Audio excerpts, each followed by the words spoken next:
mano, lo que tratamos de restaurar es su posición anatómica normal. ¿Alguien sabe cuál es la posición normal de todos los dedos de la mano? ¿O cómo están posicionados de manera normal? Bueno, basta con ver una posición de su mano en una semiflexión.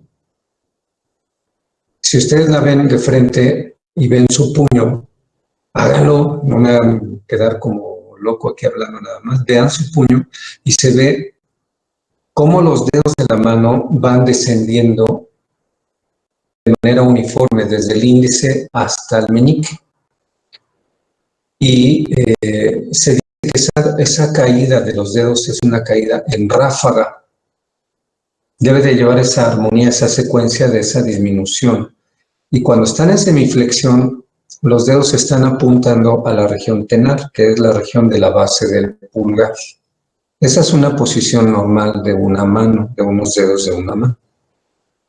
Por supuesto está la extensión y la flexión, pero esa caída natural es la que se debe de conseguir al buscar el tratamiento de las fracturas y las lesiones de la mano. Y se consigue, bueno, por dos cosas, conociendo la anatomía y haciendo un buen tratamiento quirúrgico. Pregunta para la audiencia: ¿quiénes son los pacientes o las personas que se fracturan más las manos? Y se la vamos a preguntar, a ver aquí a Centeno Lévano. Estás en urgencias, llevas 20 años trabajando en un servicio de urgencias, ya eres toda una veterana del servicio. Y llega un periodista a hacerte una pregunta de aquí de la televisión local y dicen: doctora Centeno, en su experiencia, ¿cuáles son los pacientes que más se fracturan las manos? ¿Tú qué le contestarías? Pues los deportistas, a lo mejor los basquetbolistas o los boxeadores. No, pero esos no son frecuentes en cantidad de población. A ver, Marisa Flores o Marisa Flores.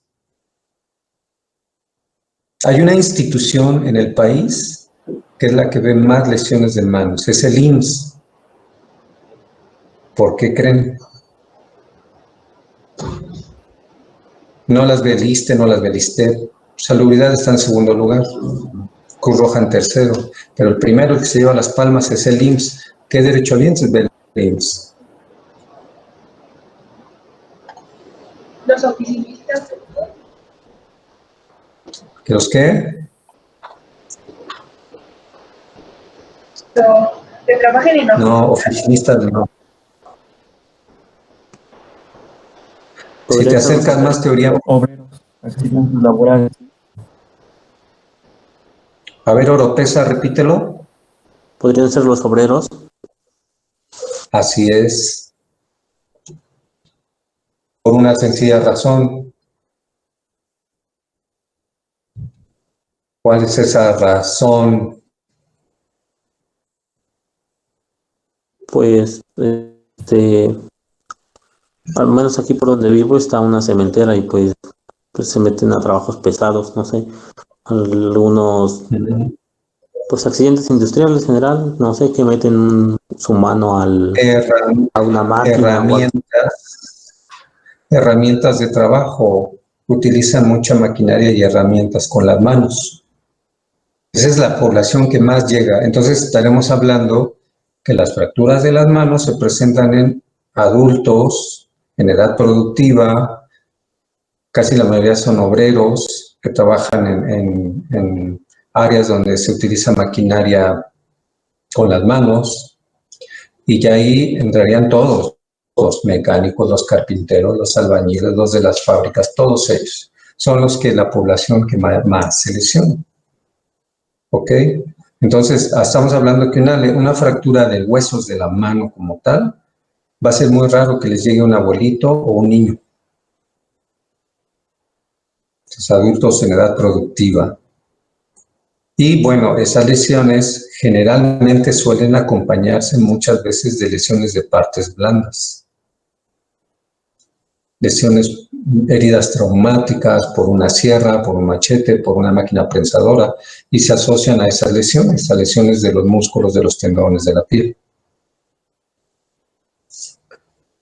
Bien, ya que vamos teniendo ese panorama, ahora hablar de las fracturas de los metacarpianos. Los metacarpianos, que son estos huesos que tenemos aquí entre el carpo y las falanges, y que son 5, y que ustedes ya conocen.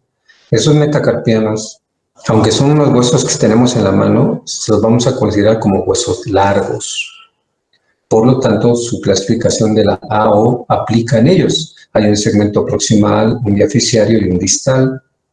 Entonces, entran en la clasificación de los huesos con el número 7, que es los de la mano.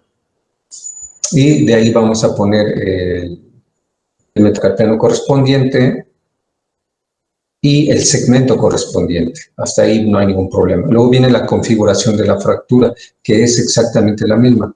Transversas, espiroideas, oblicuas y transversas, las tipo A. Las B igual en cuña, cuña fragmentada o multifragmentada. Y las C, que van a ser las segmentarias y las multifragmentadas. Y esa es una razón simplemente para dar el pronóstico de la fractura al paciente. Si llega un paciente con una fractura multifragmentada del metacarpiano y está en la cama número 1 del servicio de urgencias, mientras que en la cama 5 está un paciente con la fractura del mismo metacarpiano, pero es una fractura tipo A1, el pronóstico es muy distinto para los dos, por eso es el sentido de la clasificación. Al momento de ir a hablar con el paciente con la fractura multifragmentada, le van a explicar que su fractura le va a dejar mucho más secuelas en relación con el paciente que está en la otra cama, que tiene una fractura oblicua, que le va a dejar mucho menos secuelas. Ese es el sentido de la clasificación.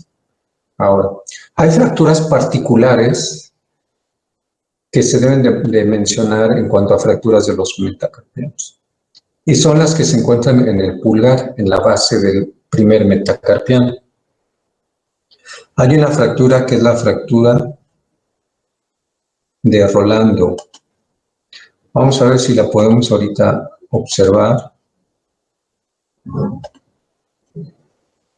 Permítame un momento.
¿Me escuchan?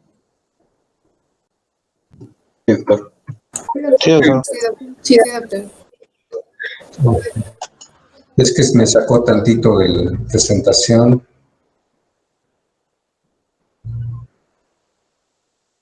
Pero cuando vamos a hablar de fracturas de Bennett y Rolando, tenemos que recordar un poquito la anatomía de estas lesiones.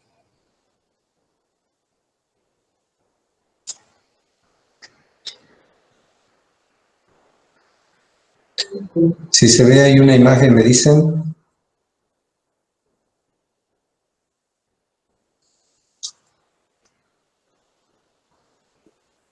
Ya se ve, doctor. Ya se ve. Ya se ve. Bueno.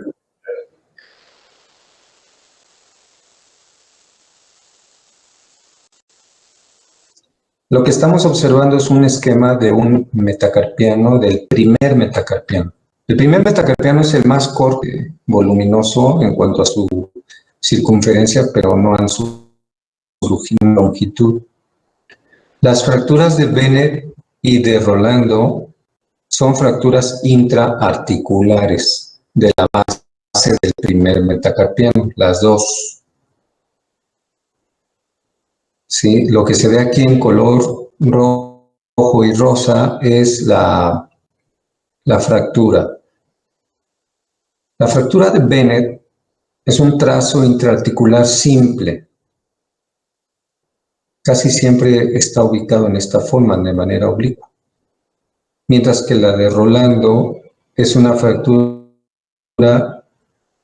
intraarticular completa en forma de Y o en forma de T. Un trazo articular y un trazo completo de la metáfisis. ¿Qué es lo que le hace diferente a estas dos lesiones? Recordemos la anatomía. En la base del pulgar se va a presentar la inserción de un músculo importante. ¿Alguien se acuerda? No. Bueno, en la base del pulgar va a llegar por esta parte lateral el músculo abductor largo del pulgar. Es un músculo que viene desde el antebrazo, de la cara posterior del cúbito, desciende y se va a insertar en la parte lateral de la base del pulgar. Al presentarse esta inserción, cuando este músculo hace su acción de contraerse, va a desplazar todo el pulgar hacia lateral. Entonces, lo único que se va a quedar dentro de la articulación es el fragmento que está separado. Por eso se dice que la fractura de Bennett es una fractura inestable. Cuando toman las radiografías, se observa cómo se desplaza esta parte con todo y el metacarpiano y todo y el pulgar incluido, se desplaza hacia lateral por acción del músculo abductor.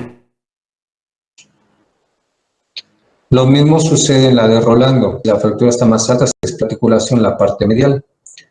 Es la relevancia de esta fractura. Hay que saber hacer el diagnóstico. Se tiene que pedir radiografías en la mano. Pedimos la anteroposterior y una oblicua. No pedimos lateral, porque si pedimos lateral, ¿qué pasa? Se sobreponen todas las estructuras y no podemos distinguir entre un metacarpiano y otro. Se pide AP y lateral. Y ahí ya vamos a observar esa lesión. Casi siempre va a requerir de cirugía este tipo de fracturas de la base del primer metacarpiano, porque como son intraarticulares debemos de dejarlas anatómicas. Y dos, son inestables, debemos de darles estabilidad para que la fractura consolide. Y la estabilidad se logra o con tornillos muy pequeñitos o con unas agujas de Kirchner, que son unos clavitos delgaditos también, que se pueden poner de manera percutánea. Pero ese sería el manejo de esas fracturas. La otra es la fractura del quinto metacarpiano. El quinto metacarpiano se fractura generalmente a nivel del cuello o por debajo de la cabeza. Son fracturas subcapitales de la cabeza del quinto y son la que le conocen como fractura del boxeador. Cuando hay un mecanismo de impacto sobre el puño cerrado, se fractura la cabeza y se va en posición de flexión. Lo más común es que sea el quinto, pero puede ser también el cuarto metacarpiano. Esa puede manejarse de manera conservadora con un guante de yeso, haciendo la maniobra de reducción. Hay que extender la cabeza y movilizarla. Muchas veces cuesta trabajo, por eso a veces hay que colocar un clavo percutáneo para reducirla y fijarla en esa posición, la fractura del boxeador. Las demás fracturas de los metacarpianos, las fracturas diaficiarias, cuando se tratan de manera quirúrgica, lo más usual es que en los servicios de urgencias se cuente lo que tienen en todos lados y que está a disposición de todo el mundo, son las agujas de Kirchner. Entonces se colocan dentro de en los dos segmentos de la fractura, se coloca de manera percutánea y eso va a darle estabilidad a esa fractura. Durante el tiempo que tarda la consolidación, después ya en consulta se retira el clavito y ya no hay ningún problema. Si se cuenta con un equipo de osteosíntesis especial para mano, bueno, entonces se colocará aquí en el dorso una mini placa con unos mini tornillos para estabilizar las fracturas diaficiarias. Ese es el manejo quirúrgico. Cuando es una fractura de una parte de los metacarpianos, segundo, tercero, cuarto, quinto, es una fractura única, no desplazada, se puede manejar con una inmovilización, un guante de yeso, en la posición anatómica es un poco de flexión dorsal de la muñeca, la interfalángica y la metacarpofalángica en una flexión entre 30 y 90 grados. Lo que hablábamos el otro día, posición anatómica, como si el paciente sujetara un vaso, así se coloca la inmovilización en esta posición de la mano. ¿Dudas, preguntas hasta aquí?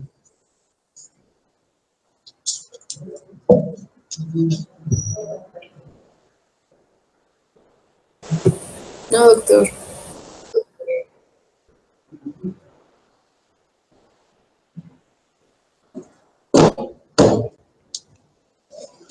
Ok. En cuanto a las fracturas de las falanges como tal, de los huesos de los dedos propiamente de las falanges, se van a clasificar de manera similar porque siguen siendo huesos largos, aunque están cortitos o pequeños, son huesos largos. Estas fracturas generalmente también se tratan mediante la estabilización con un clavito de Kirchner intramedular o dos clavitos de Kirchner cruzados y pueden ser susceptibles de manejarse con osteosíntesis con mini tornillos y mini placas, sobre todo la falange proximal y la media. La distal ya es más difícil porque es mucho más pequeño, ¿sí? Los pacientes, es obvio, van a llegar a urgencias con el antecedente del traumatismo en la mano. Si no hay una lesión de partes blandas, bueno, el paciente no va a poder mover el dedo fracturado y al tomar la radiografía pueden pedir una AP, pueden pedir una oblicua o pueden pedir una lateral del dedo afectado. Aquí sí se vale, porque entonces el radiólogo lo que va a hacer, en lugar de poner los 4 dedos juntos, va a poner nada más uno y ahí va a tomar la lateral. También se vale y se puede poner.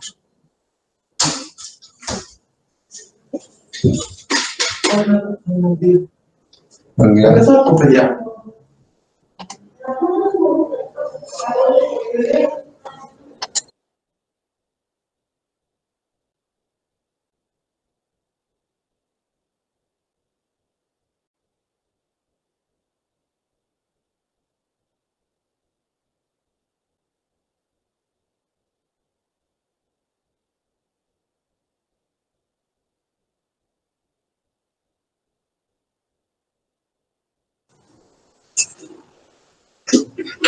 Bien, eso es cuando es el manejo quirúrgico. Cuando es el manejo conservador, también se puede utilizar.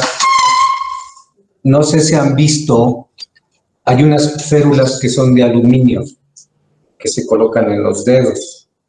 Son férulas digitales, coloquialmente las llamamos como ranitas, porque tienen como 2 o 4 patitas que las flexionas y las adosas al dedo, y eso se inmoviliza. Recuerden que inmovilizar una fractura es inmovilizar las dos articulaciones adyacentes a la fractura. Entonces, vamos a suponer que es la falange media, tenemos que inmovilizar la interfalángica proximal y la interfalángica distal, y esas ferulitas sí nos lo permiten. Es muy práctico, es más fácil hacer eso. Si no lo tienen, si no está a la mano, entonces le pueden colocar hasta una batelenguas de manera provisional o pueden hacer una ferulita de yeso y eso también da buenos resultados. ¿Ok? ¿Dudas, preguntas?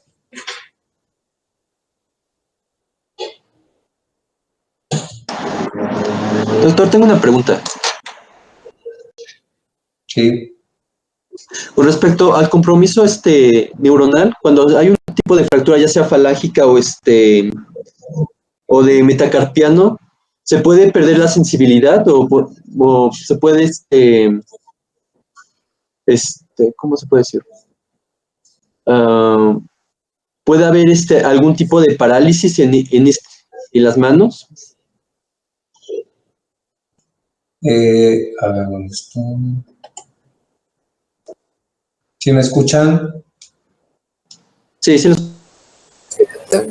Bueno, parálisis de los dedos como tal, generalmente no la va a haber.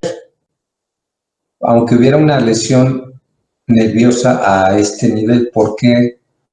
Parte de la anatomía, ¿de dónde vienen los músculos que mueven los dedos? Del antebrazo. Como vienen del antebrazo, la acción de la contracción de estos músculos va a hacer que los dedos se contraigan, tanto el flexor superficial como el profundo y así como el extensor. Entonces, lesiones de la mano sí te van a afectar los músculos, los nervios y afectan los músculos intrínsecos de la mano. Va a estar disminuida la fuerza. Los músculos intrínsecos de la mano que mueven los dedos, ¿cuáles son?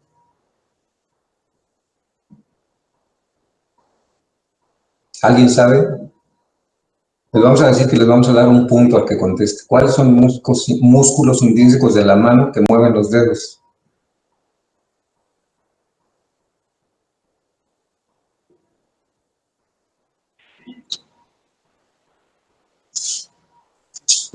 Tienes un sonido de grillo, así. Sí, no, bueno, son los lumbricales y los interóseos que participan de manera indirecta en la flexión interfalángica y en la extensión, en la flexión metacarpofalángica y en la extensión interfalángica proximal y distal. Si tú lesionas las ramas de la mano que inervan estos músculos, va a tener una disminución de la movilidad, pero no una parálisis total.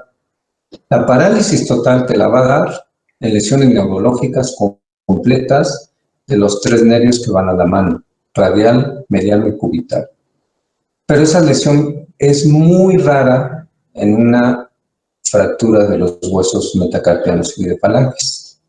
Se tendría que hacer un traumatismo tan severo que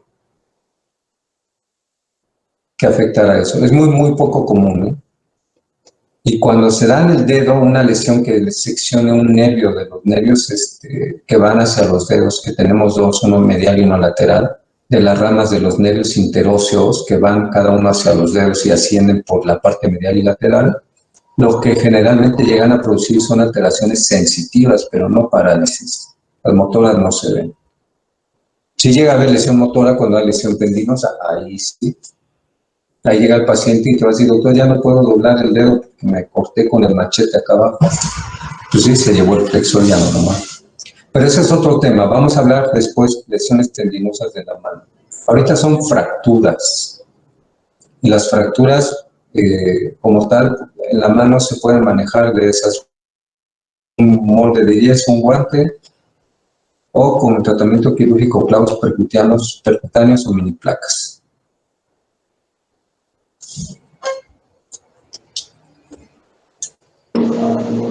Gracias, doctor. Por ahí subí o acabo de subir una lectura, un documento sobre fracturas de acetábulo. El siguiente tema va a ser fracturas de acetábulo. ¿A quién le toca? A mí me toca, doctor. Ok, mira, ya te puse ahí todo. Nada más, no te vayas a confundir. El documento habla sobre fracturas de la pelvis en general y como unas 2, 3 hojas después ya habla de acetábulo. Pues, por favor, háblanos de acetábulo, no te vas a meter en fracturas del anillo pélvico.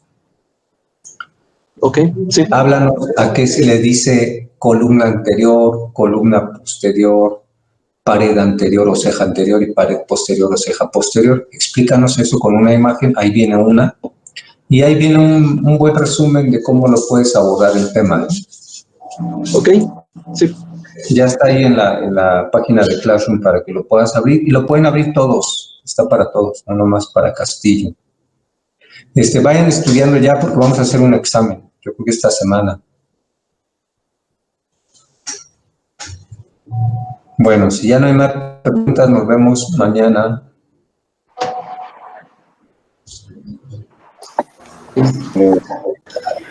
Sí, Gracias, doctor. doctor. Sí, gracias. Gracias, doctor.